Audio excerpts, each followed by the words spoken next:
Hi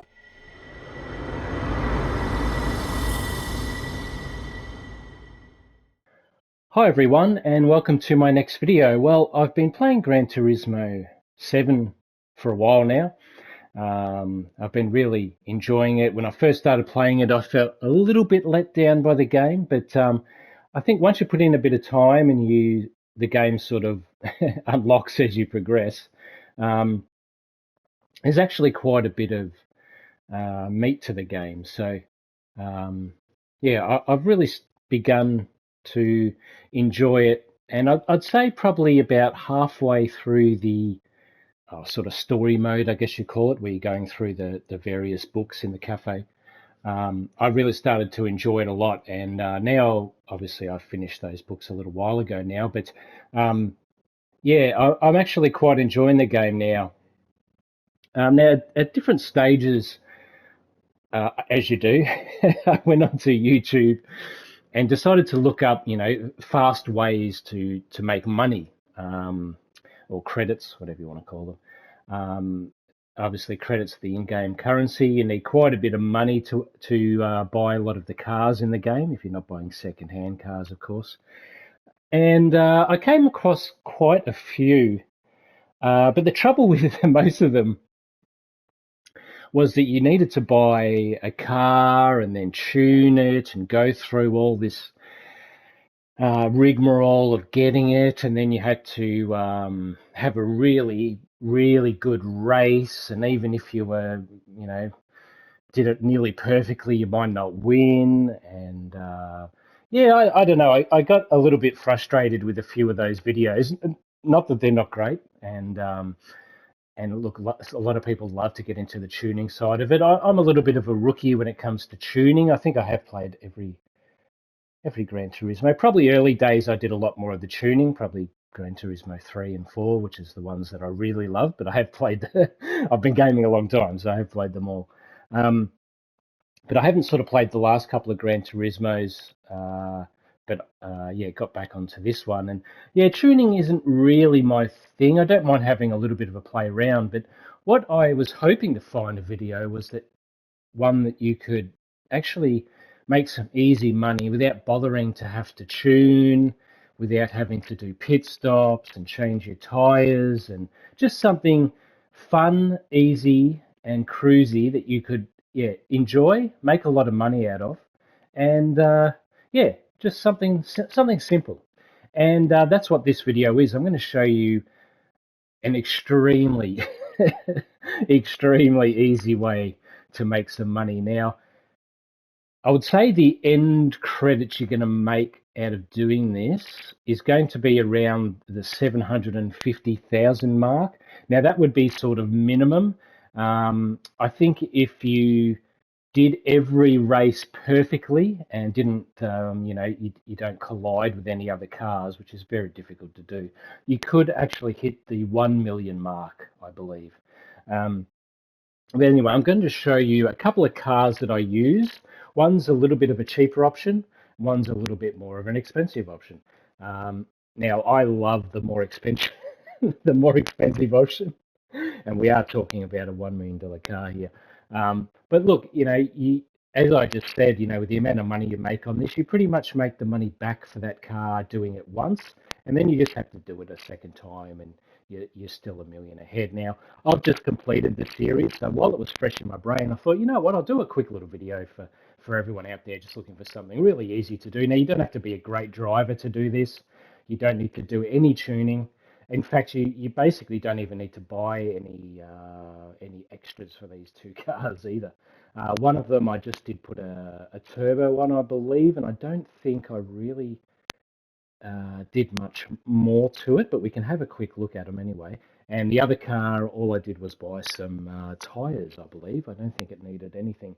And also, the race I'm going to show you is actually limited to a certain amount of PP anyway, so you can't go over that. So yeah, one car is slightly modified, one car is not modified, and there's no tuning needing to be done.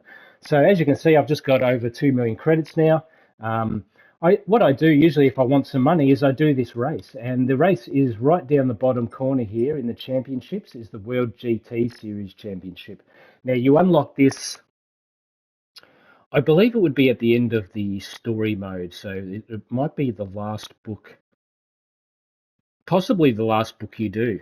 I'm just trying to cast my mind back. I think it's possibly right at the end.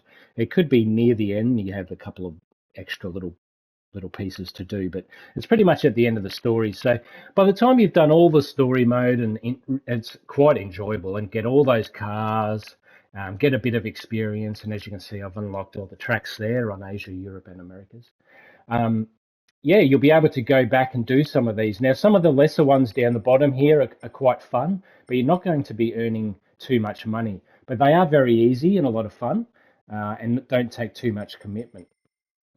And the same sort of going right up to the top. But the one I'm going to show you here is the World GT Series Championship. Now, one of the reasons why I love this championship is that there's no fuel usage and there's no tyre wear, which just makes it so much easier. I mean, of course, we all love when we do have to pit and change tyres, and you've got to worry about tyre wear and all that kind of, like, that's great. But this is just an easy way to earn some money. Obviously, there's more fun ways to to earn money and more challenging, but this is just a really easy way to do it. So as you can see with the World GT Series, you're limited to 800 performance points. So that's a fair bit. So yeah, you've got quite a large variety of cars you can use for this. I mean, it's almost endless, really. You just need your National A license, which is easy, and the car does need to be at least 100 performance points, which really isn't too difficult. Now, the key to this is, you can see down the bottom there is the rewards. You're earning 100,000 credits for first, 60,000 for second, and 40,000 for third. To be honest, with these two cars I'm going to show you, and without tyre wear and pit stops or anything needed to be done, you'll be getting first every time.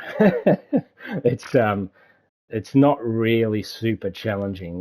The only one I find possibly a little bit more challenging is Mount Panorama, which of course is Bathurst for all of us Aussies out there. That can be a little bit more challenging because the track itself is challenging.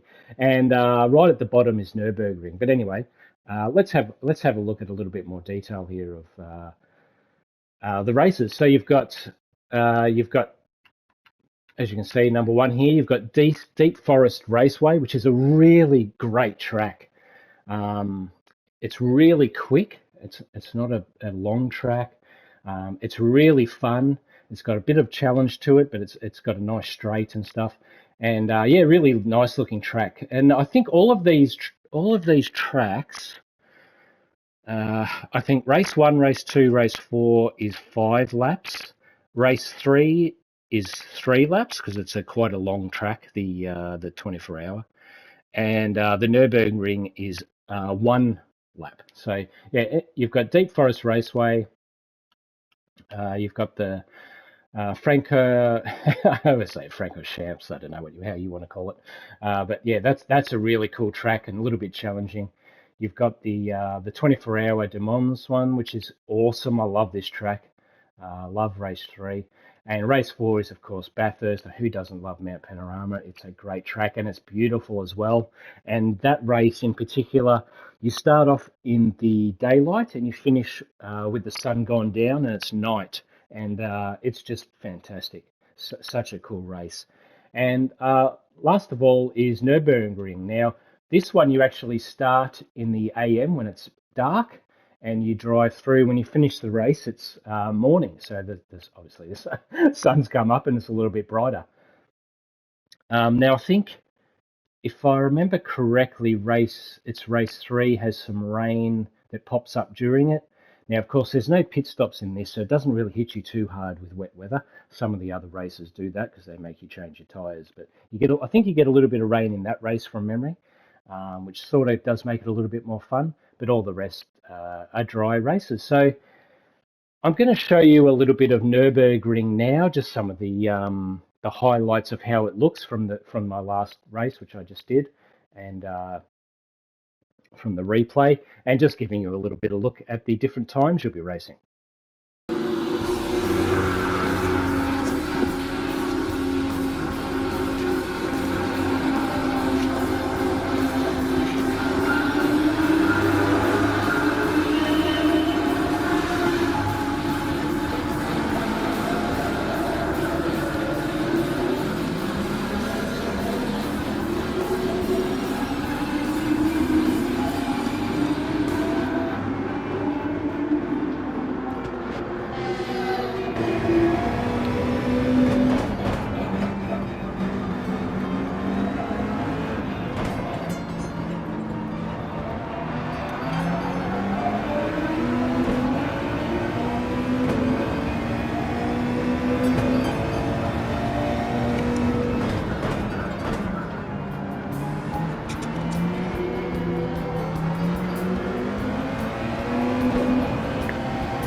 Okay, so yeah, the real key to this championship is that you'll be getting 100,000 per race, and if you win all five, which you should, that's 500,000 credits right there just for winning.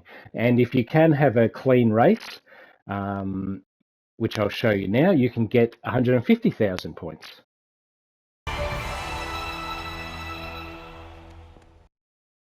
And for winning the championship, which is the big bonus and the kicker, you get 250,000 points.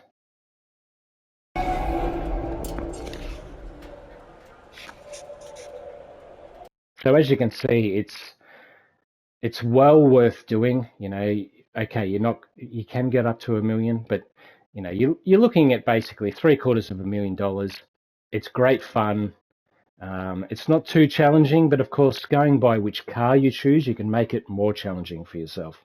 And of course, I guess putting the difficulty level up and down, um, depending on your tastes, can make it that little bit more difficult. But it's so much fun. I usually, if I'm going to have a bit of a session on Gran Turismo, I usually do this first and give myself a bit of a warm up, earn my $750,000, and then maybe I go and buy a car and have a bit of fun. You know, getting some performance parts or buying a second-hand car or something like that. But I really wanted to show you this series is just such a great, easy way of making some money without having to, you know, copy someone's tuning settings and worry about timing your different pit stops. Yeah, it's just really good fun. So I'm going to show you the two cars now that I actually use predominantly for this race because both of them I love driving, and you will win comfortably with both of them. But one of them is pretty much my favorite car to drive at the moment anyway. So yeah, let's have a look at them. Now, sorry, just before we do that, I thought I'd give you a little bit of a look at the bottom half of the settings for this race. Now, those are your main rival cars, just to give you an idea. So you've obviously got the Group 3 WRX, which pretty much that, and I think the Group 3 NSX pretty much lead the field in terms of your rivals, and that Super as well. And yeah, and then it's got another one there, which is that GT3 M6, which is the sprint model. So that gives you an idea. You can probably get some other cars. I think I've also, oh, well, anyway, I haven't gone to the cars that I'm going to show you, and I'll do that in a moment. But as you can see, there's nothing prohibited. You know, there's nothing too crazy. Another thing I like about this is the shortcut penalties are off and wall collision is off, so you don't have to stress too much about being perfect. You know, sometimes you get penalised for a shortcut penalty when it's not even your fault that you've done it. So that makes this race just that little bit more enjoyable and a little bit more fun. So okay, so let's have a look at the cars I've got.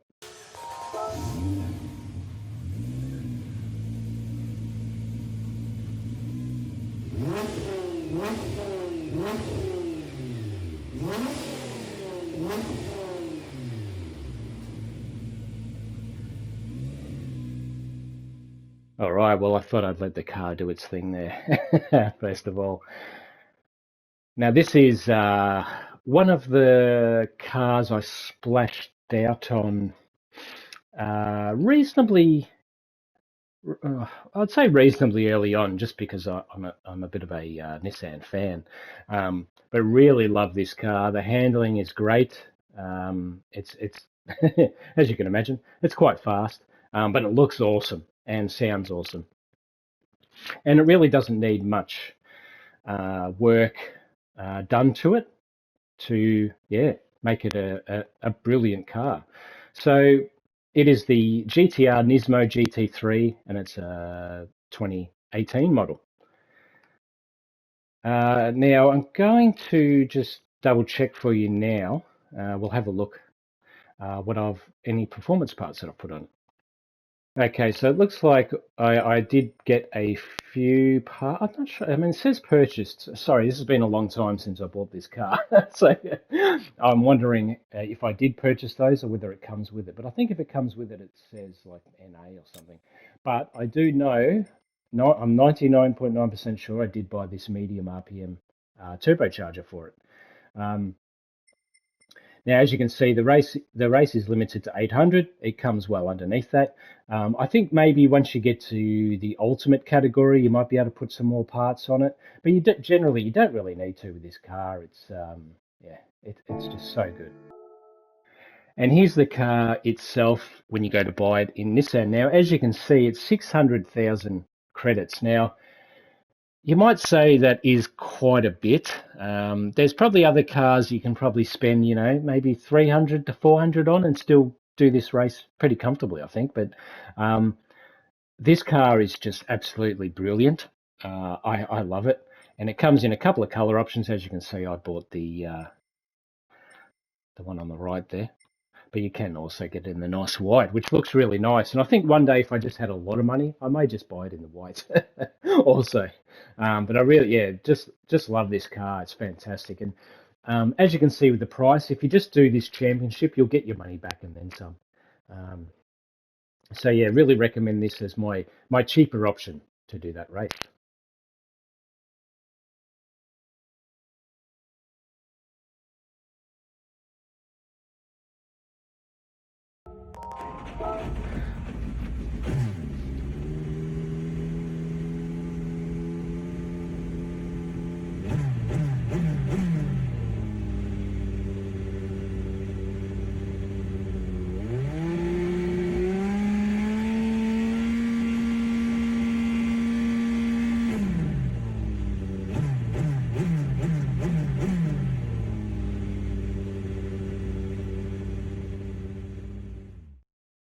Oh, I don't get tired of listening to that.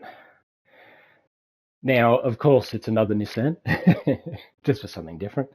I love this car. Now, I actually I believe I came across this car in either one of the time trial challenges or perhaps even a license challenge. And I couldn't believe how well it handled. And I just wanted to go out and buy it. And once I had the money, I did. I love this car. I can't recommend this car enough. It can race in a lot of categories. Obviously, it's not exactly what you call a street car, so you you can't race in every category. Um, but geez, it is a great car. So let's go have a look in the showroom and have a look at its price. Okay, so here we are. So the car is the GTR GT500, and it's a 2008. Now there is another one here, which is the 2016 version. Now that has a little bit more brake horsepower. It costs a bit less. I can't compare the two for you because I don't own this one, but I believe you could just probably save yourself the 200,000 and get the GTR the 2016 version. I don't think you'd have any trouble still doing this championship with that car. But this is the car that I've bought and I use and I absolutely love. I really recommend this car. I know it's 1,000,000 credits, but again, when you do that championship, you're nearly at 1,000,000 credits anyway. So you're pretty much getting the money for the car back. And then let's say you do the championship a second time, well, you're already way ahead. Now, this car, I know for a fact, I didn't add a turbo to it. This is exactly how it came. I didn't do anything else to it. And as you can see, it's just under the 800 performance points. So you've pretty much maxed it out. Now, I believe all I did was perhaps buy some tyres for it. But you really don't need to have to do anything for this car to be absolutely awesome. It just handles so good and looks so good and sounds so good. So yeah, this is a car I really recommend, and this is the one I usually do it in just because it's so enjoyable. Now, just as an example, let's have a look. If we do start putting turbos onto this car, let's say we want to put the high RPM, you can see that takes it up to 842 performance points. So we're way over the limit there. But look, that would make it, yeah, you're almost doubling the horsepower. And that would make this thing even more of a beast than what it is. For 18,800, that's pretty cool. But yeah, I like to keep this car under 800 because I like to use it in some other racing, which is limited to 800 pp as well. So yeah, that's the good thing about this car. Yes, it's $1,000,000. Um, but you get your money's worth, and you really don't need to do anything for it except maybe buy yourself a few different tires. So there you go. So yeah, that's just a tip for you. Look, you don't have to use it, but yeah, I recommend if you've done your book challenges, the story mode, and you've come to the end. And like me, I think I had a reasonable amount of money, but I spent it pretty quick. And you're sort of looking for a way to bring your credits and your bank balance back up to where you want it to be. Yeah, I don't think you can go past buying one of those two cars and just yeah, spending. I'm just going to guess someone can probably time it for me and put a comment below, or the next time I do it, I might time it and I'll put it in the comments below. But I'm guessing it's probably like your half an hour, maybe half an hour to 40 minutes to get yourself that $750,000, which is really nothing. And if you want to do that 2 or 3 times, if you've got a couple of hours to spare, yeah, you're going to have enough money to buy pretty much any car that you want in the game. So I hope that's helped you, and I hope you've enjoyed just seeing a little bit of the footage from the race itself, and yeah, enjoying this tip, which again, it's just so simple and so easy. There's really nothing to do, nothing to stress about, nothing to get right. It's just fun, easy, and quick. So thanks for watching this video. I'm not sure if I'll do too many more Gran Turismo 7 videos because, to be honest, I'm not a master of this game by any means. But I do really enjoy it now, and the only thing I may do in the future is just show off some of my cars that I have in the garage. But thanks for watching this video, and yeah, if you do like it, keep an eye out for the next Gran Turismo video I do, or check out my channel, and I've got quite a wide variety of videos on there, from gaming and a lot of my other hobbies. But thanks for watching, and I'll catch you in the next video soon. Bye for now.